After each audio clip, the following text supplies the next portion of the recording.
Hey everyone and welcome to the channel, it's the Eradicator, and today we are going to have a very exciting topic. We're going to talk about Star Citizen for 3.11 from the latest episode of Inside Star Citizen. And here we are now with Jake Vicious, and look at that, we are going to see this beauty here. The brand new Bearing GR33 grenade launcher. I am extremely excited about this. You could see that in the thumbnail. Oh yeah, this is what's going to happen with the Eradicator in Star Citizen for 3.11, guys. You will be eradicated because this, what you are seeing here in today's video, will be my weapon of choice. So here we go. Let's see what they have to talk about this beautiful, beautiful, beautiful little baby here. So in patch 3.11, we've got the Bearing GP33 coming, which is the first grenade launcher that we've done. What excites me most about the grenade launcher is how versatile it can be. You'll be able to take this, straight into a ship corridor and blow a bunch of people up in there. And you'll even be able to take it out into the wide open spaces on planet surfaces, and if you're good enough. By the way, this is obviously in a Hammerhead, but where is this? Is this from Squadron 42? Because right now we don't have any Hammerhead missions. Is this a mission that's coming up in 3.11 as well? A brand new mission where we have to seize a Hammerhead? Maybe that would be great, guys, right? Still be able to hit and do a bunch of damage to people. So adding new damage types or delivery systems into Star Citizen is purely to link in with a long-term goal, and that goal is to provide people with as much choice as possible. Well, we already quite a lot of choice, right? Submachine guns, pistol, electron weapons, missile launchers, rail guns, right?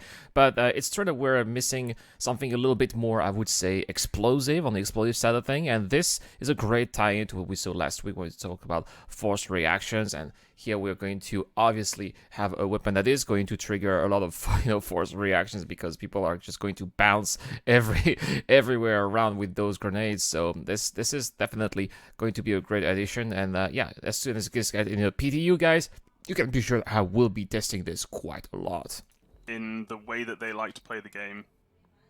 So the grenade launcher is a very different weapon compared to what we've got in game at the moment, and therefore it will suit an entirely different. Look at that big magazine here. How many? It looks like it has like a magazine of six grenades in there. 1, 2, 3, 4, 5. It looks like, yeah, definitely like a 6-shot. They go the old Colts from the 1800s, but except that the bullets here have been replaced by grenades. That is definitely looking very menacing, and yeah, you definitely don't want to be on the wrong side of that big bad boy here. But yeah, play.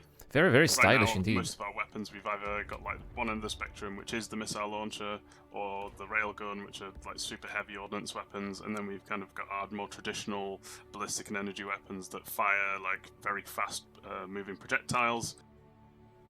So the main challenge with the grenade launcher is really getting the balance right. Yes, this is something, he's right here. The grenade launcher needs to be balanced, because this is going to be a weapon that is going to fire a lot of very high impact explosive projectiles that are going to do a lot of damage. And this is a gun that absolutely should not be overpowered compared to other means of destruction that we have in the game. Otherwise, everybody's going to end up having a grenade launcher, and it's not just going to be it's not going to be interesting at all for the diversity of the game. And because you're gonna know, oh, this guy's got a grenade launcher, I've got a grenade launcher. There needs to be pros and cons. There needs to be counters in order to be able to find a weakness in some people who have weapons. This should not be like the god weapon, of course. Weapon, it's very easy for it to go one way or the other. If it's far too good or it's not good enough to use, basically. So we've compared that with a normal grenade, which we've had a couple of bouncing problems with in the past. Like sometimes the kill radius on that was far too big. Yes, so there's the thing, right? With grenades, it's always been a double-edged sword. Either you can just throw a grenade, everybody dies, right? Or you throw a grenade and where is the grenade, right? Because sometimes grenades clip through floors, or sometimes there's just no physics; it just falls through you and you just blow up because of the grenade. So they definitely needed to rework the grenade in order to make it a viable option. Just to give you an idea, guys, as far as I'm concerned, in Star Citizen for 3.10, I have not even bought a single grenade because, well, they just don't work and they're too risky. You have more chances of killing yourself using grenades than killing other people. So that's why they desperately needed to work on grenades, and I'm glad that this is coming in a couple of weeks. And the damage radius on it beyond that was too small. So we've actually revisited that, got that feeling a lot better, and then we based this grenade launcher and the damages these propelled grenades actually do off that. And initially, they were 1-to-1 the same, and we found that it was far, far too powerful because the radius on the explosion was Yes, far too yes, big. yes. We cannot have exactly the same, hand. There needs to be an advantage to having hand grenades. Otherwise, just as I said, everybody's gonna have the grenade launcher. So we need to maybe nerf those grenades a little bit. They still have to be powerful, but maybe not as effective or as strong as somebody who throws them directly by hand. I like that very much. Something that you could fire so quickly and had so much ammo for. So we reduced that in a little bit. And we extended the damage radius, so you're still able to damage people. That's still very nice. That's still very nice. What did I find out? It looks like some guns that we have in Battlefront 2. In Battlefront 2, we do have also like one of those temporary guns where we can actually shoot some of those grenades. I think it goes by 3. Poof, poof, yeah, by 3 like that. And this does a lot of damage as well. But I think that the recharge rate should be a little bit slower. There definitely need to be some balance and some cons to that, and I can't wait to figure out what the devs have thought of to make sure again that that people holding these grenade launchers are killable, and that it's not just going to be the weapon of choice for everyone always at all times. Quite good, and playtests within Theaters of War has helped us tune this a lot. We've had a few playtests in the map. Oh my gosh, really did you see that? Did you see how these guys are dying? That is insane.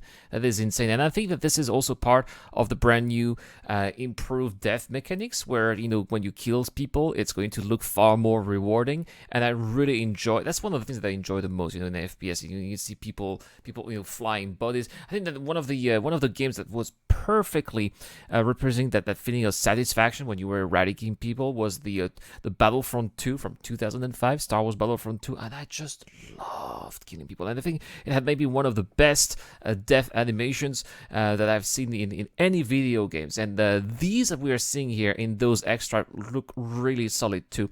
And I can't wait to be seeing that myself and sharing it with you guys in this channel. Kind of demonstrated how on our shooting range we initially tune things, and sometimes that's at closer ranges. Oh my gosh, those so explosions are amazing. More open area to fire at people, we didn't see so much here. Cover. They're like 50 boom, and look at this guy turning around. Excellent. It really starts kind of like calling out the situations that people are seeing more often in the PU on planets especially. I really like what I'm seeing, guys. Especially those death animations are it feels so rewarding. I think that the last game, this is something that I often say, the Battlefront 2 from 2005 was one of the most fun games I've ever had because of the death animation that made it so fun to kill people. They were just not just collapsing. They were like, not jumping, but flying in the air and making those crazy, ragdoll movements. And that's what I want to see in Star Citizen. They're working on that too. And I think that we're going to have also some amazing feeling of pride and accomplishment when we eventually defeat someone. It's really helped us push out. Did you see how it was thrown up in the air like that? That's what we want to see. Ranges of a lot of our weapons, and the grenade launchers included there. This was the perfect example of where the rule of cool is bringing awesomeness into the game. Absolutely. So where we're at right now, the weapon is essentially fully functional. All of the feature work is done. Okay, I like to hear that. It means that we are almost ready for 3.11. Only two. I think we only have 2 tasks left. Some of the content to come in, like final audio, final animations. There you go. These are the 2 tasks left from the roadmap: final audio, final animation. Finally, we get to see something from the roadmap that does make sense, at least, right? Because this is something I wish we could see in the roadmap. When we say, what are the tasks? And here we know that one of the tasks here is final audio, final animation. But I wish that we could have actually that written in the roadmap and not wait for an episode of Inside Star Citizen to finally get to have those information. Just my 2 cents for the future roadmap. As it kind of goes through to the end of the content pipeline, and obviously okay, let's see how those guys blow up here. Do this thing from like 100-meter plus skill shots. This one was a little bit less bespoke, I would say. To accidentally killing themselves when trying to take a bunch of people out in corridors. Yes, this is something that may eventually happen, right? But that's already the case right now, right? When we're trying to throw grenades and the grenade just falls, then to our feet. That's when we eventually kill ourselves accidentally. But yes, he definitely knows what we're talking about. That's all for this segment, by the way, guys. Please tell me what you guys think in the comments down below. Are you excited for the grenade launcher? I was already excited about it, but now that I've seen that in Inside Star Citizen, I definitely want it. This is going to be my second weapon of choice after the F-55. Absolutely, the F-55 for close quarter combat, the grenade launcher for longer range. It's going to probably make up for its lack of accuracy with big area damage, and yeah, it's going to be a nice balance. It's going to be fun to see people just being bounced around. That's all for this video, guys. Thank you very much for watching. Don't forget to please hit the subscribe and like buttons, as it really helps this channel grow a lot, and I'll see you guys later for more Star Citizen content. This is the Eradicator. Have a great day. Bye.